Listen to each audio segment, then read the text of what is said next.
Live news Puthukkad. പ്രളയത്തെ തുടർന്ന് കുറുമാലിപ്പുഴയിൽ രൂപപ്പെട്ട മൺതുരത്ത് നീക്കം ചെയ്യാൻ ആരംഭിച്ചു. നാട്ടുകാരുടെ വർഷങ്ങളായുള്ള ആവശ്യമാണ് യാഥാർത്ഥ്യമാകുന്നത്.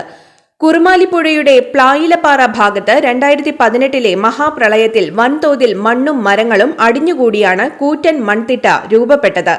ഇതിനെ തുടർന്ന് അടുത്ത 2 വർഷങ്ങളിലും സമീപ പ്രദേശങ്ങളിൽ വെള്ളക്കെട്ടുണ്ടാവുകയും വീട്ടുകാർ വെള്ളത്തിലാവുകയും ചെയ്തിരുന്നു. മണ്ണടിഞ്ഞുകൂടുന്നത് തുടർന്നതോടെ മൺതിട്ടയുടെ വിസ്തൃതിയും കൂടി. മൺതിട്ട വളർന്നതോടെ കാലവർഷം ശക്തമാകുമ്പോൾ പുഴ കരയെടുക്കുന്നതും പതിവായി.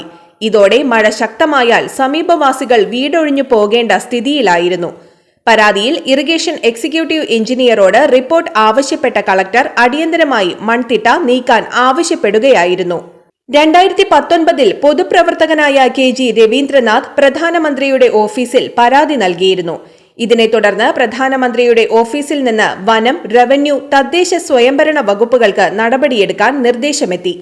പ്രശ്നത്തിൽ ജില്ലാ ഭരണകൂടവും മനുഷ്യാവകാശ കമ്മീഷനും ഇടപെട്ടിരുന്നു. തുടർന്നാണ് യന്ത്ര സംവിധാനങ്ങളോടെ പുഴയിലെ മാലിന്യങ്ങളും പ്ലായിലപ്പാറയിലെ മൺതിട്ടയും നീക്കാൻ ആരംഭിച്ചത്.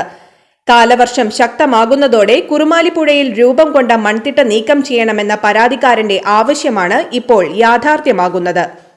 കുഞ്ഞക്കര പ്രദേശത്തെ ജനങ്ങളുടെ ഒരു പേടി സ്വപ്നമായിരുന്നു നമ്മുടെ പ്ലായിലക്കടവിലത്തെ മൺതിട്ട. ഈ മൺതിട്ട കാരണം കുറുമാലിപ്പുഴ 2 ദിശകളായിട്ട് ഒഴുകുകയാണ്.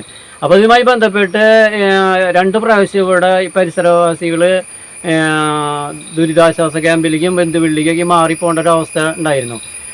അപ്പോൾ ഇത് മാറ്റണമെന്ന് ആവശ്യപ്പെട്ടുകൊണ്ട് ഞാൻ കളക്ടർക്ക് കഴിഞ്ഞ വർഷം പരാതി കൊടുക്കുന്ന നിരവധി പ്രാവശ്യം ഞാൻ കളക്ടറുടെ ഓഫീസിൽ കയറിറങ്ങുകയും ഇറിഗേഷൻ വകുപ്പ് എഞ്ചിനീയർ ഓഫീസിലും കയറിറങ്ങുകയുണ്ടായി. അപ്പോൾ അതിൻ്റെ അടിസ്ഥാനത്തിൽ ഇപ്പോൾ 1 ലക്ഷം രൂപ ഇറിഗേഷൻ വകുപ്പ് ഇത് നീക്കം ചെയ്യാനായിട്ട് അനുവദിക്കുകയും ഇരിഞ്ഞാലക്കുട അസിസ്റ്റൻ്റ് എഞ്ചിനീയറാണ് സ്മിത എന്ന് പറഞ്ഞൊരു മേഡാണ് ഇതിൻ്റെ മേൽനോട്ടം വഹിക്കുന്നത്. ഇപ്പോൾ ഇനി ഇത് ഇവിടെ നിന്ന് ശേഷം പോയി കഴിഞ്ഞാൽ ഇവിടുത്തെ പരിസരവാസികൾക്ക് സുഖമായിട്ട് കിടന്നുറങ്ങാൻ യാതൊരു പേടി ഉണ്ടാവില്ല. എനിക്ക് വളരെ സന്തോഷമുണ്ട്. ഞാൻ ഈ കടവിൻ്റെ തൊട്ടടുത്ത് താമസിക്കുന്ന ആളാണ്. ഇത് 2018 പ്രളയത്തിൽ വന്നുള്ള മൺതിട്ടന് പിന്നെ പല ഇത് ശ്രമിച്ചിട്ടും അത് നീക്കം ചെയ്യാൻ ആരും ശ്രദ്ധിച്ചില്ല. അതിനിടയ്ക്കാണ് എൻ്റെ സുഹൃത്ത് ഒരു മനുഷ്യാവകാശ പ്രവർത്തകനായ KG രവീന്ദ്രനാഥ് ഒരു ദിവസം വീട്ടിൽ വരുന്നത് ഞാൻ പുഴയെ കാണിച്ചു കൊടുത്തപ്പോൾ അതിന് വേറെ മാർഗമുണ്ടല്ലോ, നല്ല മാർഗം പറഞ്ഞിട്ട് പുള്ളിയാണ് മുൻകൈ എടുത്ത് ഇതുവരെ എത്തിച്ചു. പെട്ടെന്ന് തന്നെ ഇതിൻ്റെ പണികൾ കഴിഞ്ഞു. ഇനി ഈ ഭാഗത്ത് വെള്ളപ്പൊക്കം കാര്യങ്ങൾ ഉണ്ടാവാൻ വഴിയില്ല. Sir live news Puthukkad.